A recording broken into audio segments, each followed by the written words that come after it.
afternoon, Skies crew, Skies followers, and everybody that's paying attention to what we're doing here. In the background, we have a GMT 400. This is your 1988 through 97 and up into the 99s Chevy truck.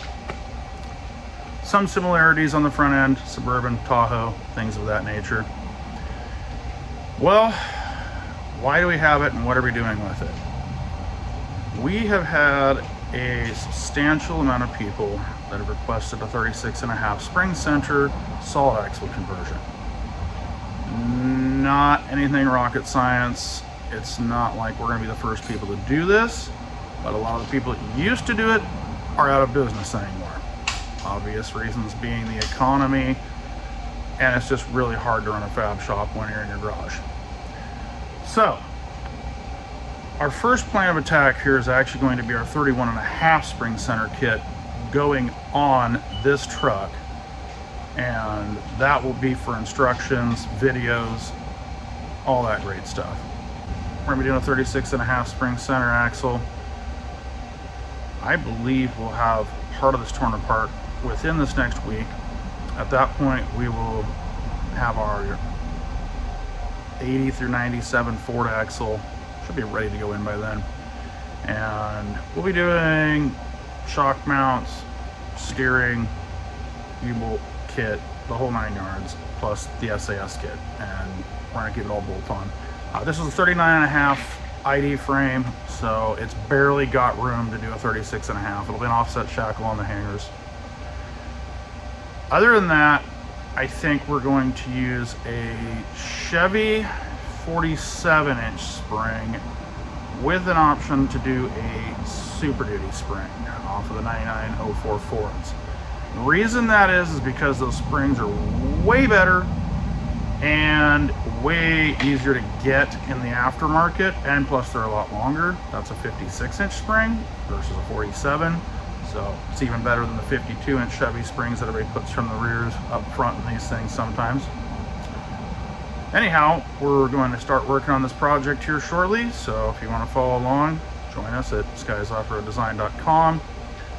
We are Skies Off-Road Design on YouTube and all of our social media platforms, which we have like 5 of because we're not really good with that stuff because we're actually a fab shop, not a media outlet. So anyhow, we're going to get going this thing. Sky is out and getting back to work. Good afternoon, y'all. I mean, this took all of like an hour and a half. Okay, here we are finishing up our rear shackle flip at Skies, and basically we are done. We've got all of our bolts on there, everything's bolted in more or less. We still have to do the last little stage here, which is drill the holes for the extra gusseting that we add to these underneath. And once we get that done, this will be ready to go back on the ground and continue along. But first part of the build is complete, and the next part of the build will be getting rid of this excellent 10 bolt that's right here. This thing has got to go. Samurai axles are this big practically. So we're moving along, and we'll be doing the front end here shortly. Dana 60 swap with the bolt-on kit. Skies Off-Road, Sky out.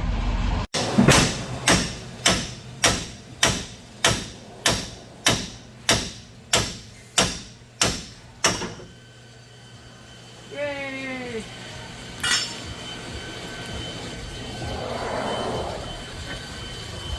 Solid axle swap? Yes. The pile just keeps getting bigger. Just keeps getting lighter. Basically, when doing a solid axle conversion on one of these trucks, you definitely have to take this front cross member out. The idler arm comes off, all that stuff's got to go. This rear cross member here, that's also got to go. All this stuff here. There is a possibility that you've got an old set of bolt-on shock mounts that can be used here. We're kind of discussing whether we're going to keep that option or not. And then you've got a potential issue here with the exhaust probably needing modified. Just gonna plan for that. And aside from that, just gotta clean this thing up. The tow hooks come off the front. Definitely helps to pull the front bumper off. So we've got our pile of junk on the floor here. Once we get that out of the way, we'll start working on some more of this. Okay, in process of plasma cutting all these brackets off. Plasma cutter definitely needs help. Get rid of everything we don't need, smooth her up. I hope you wanted these ones coming off, right? A little late now. I think those are actually supposed to stay. This is our shock mount. This would have been our control arm mounts. I don't know. I don't really remember. Let's look at the directions. On the GMT 400 project, we have got the frame completely cleaned up now, and we're going to start hanging bracketry here shortly. I do want to get down here if I can get the phone to work right and get all the crap that has to come off the frame. That's grinding dust and particles from the plasma cutter. So it's a lot of junk that has to come off, but it feels really good when you're done with it. Man, I gotta say, I'm glad I don't have to do this myself all the time anymore, because it's just such a pain to do this well and make things look good. And you gotta get this whole cross member out from under here. Pain in the ass. All this crap that's up there. Yeah, it's looking good though. We're gonna get it rolling here shortly.